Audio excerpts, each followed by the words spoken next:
this country has to deal with the healthcare challenges that we're facing. And I think that we have seen in the national campaign, whether you're a Democrat or Republican, we have candidates that have talked about it and are concerned about it, and they have, no matter from what vantage point they're coming from, all indicated this would be a high priority in the next administration. And we are prepared, Senator Enzi and I and our committee is prepared to be a constructive and positive and to try and find a common ground in this area as we have in other public policy areas. The country really requires it. That hasn't always been true in the past. Business Roundtable obviously can have enormously constructive and positive role, and we are very eager to involve the Roundtable in the broader kinds of issues on health policy, but also in the particular issue on information technology. Just very quickly, and I'll just show three very quick charts. I don't know whether they're, you can see them or you can't see them, but let me just explain them to you. This one on the right represents the increase in the cost for non-VA healthcare costs and expenses, and the chart on the left, or on this side here, on my right, shows what have been the costs in terms of the VA system that has used information technology. In so many times, in so many instances, when you're looking at public policy, we don't have any good, really hard data.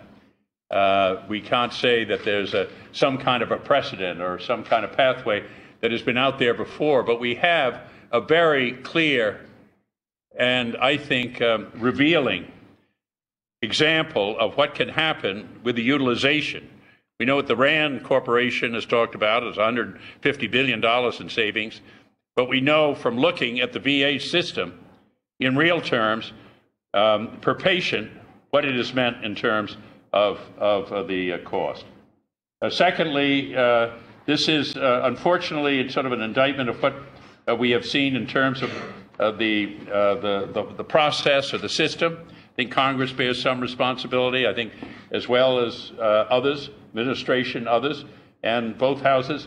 This is a comparison with what other countries have done in terms of investing in IT. You see the United States way at this end with virtually little or nothing. And this chart here indicates, going back to 1992, when the majority of the medical profession were involved. Oh, we do have those charts. I won't go through them again.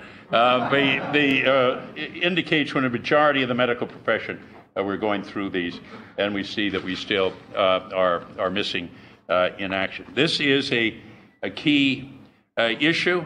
We have passed this, an IT program, probably not all the things that it could have been, but we passed it unanimously.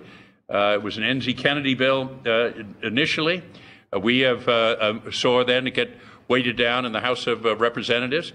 We've been very involved and engaged in getting it through our committee.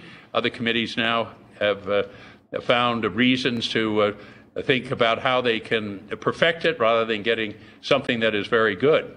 And we have been trying to work with Secretary Leavitt and the administration and with Republicans and Democrats. Your help and assistance in giving this a priority and communicating to our colleagues the importance of this issue in terms of the whole health debate will be invaluable. It does seem to me, just finally, in the health debate, we're going to have to give a recognition of what we're going to do about prevention. That's going to be enormously important in terms of looking at a global kind of healthcare and healthcare reform. We have to see what we're going to do about chronic disease. That is going to be enormously important in terms of, if you look at the expenditures, where their expenditures, you get 65 or 70% in one form or other is tied in with chronic disease. You also have to look at the case management, the savings that can come in terms of the case management. We have to look at personalized medicine. The breakthroughs that are taking place now in the bio industry reveal and demonstrate that there is so much that is wasted in terms of various kinds of healthcare delivery systems that don't really benefit and help the individual. We're not getting value for what is in the investment. We need to get value for what is in investment, and then we need to have some valuations in terms of different types of medical technologies and procedures. What is really in the best interest of the patient? Is it going to be a prescription drug? Is it going to be surgery? Is it going to be other kinds of a treatment? How do we know that? How do we build the incentives in it? It can be done. Mayo treats Medicare at 30% of what the national average is. Intermountain health systems treat Medicare patients at 40% of what the Medicare systems are. This can be done. The American people are not going to tolerate additional kinds of costs. They just understand what everyone in this room's costs, and that is so much money is out there in the system. It isn't additional kinds of resources. It's basically trying to find the ways to marshal the resources that we have into efficient and effective kinds of delivery systems that is going to make a difference in terms of quality, going to make a difference to get a handle on costs, increase our competitiveness, and most importantly, give the American people the kind of health care that they deserve.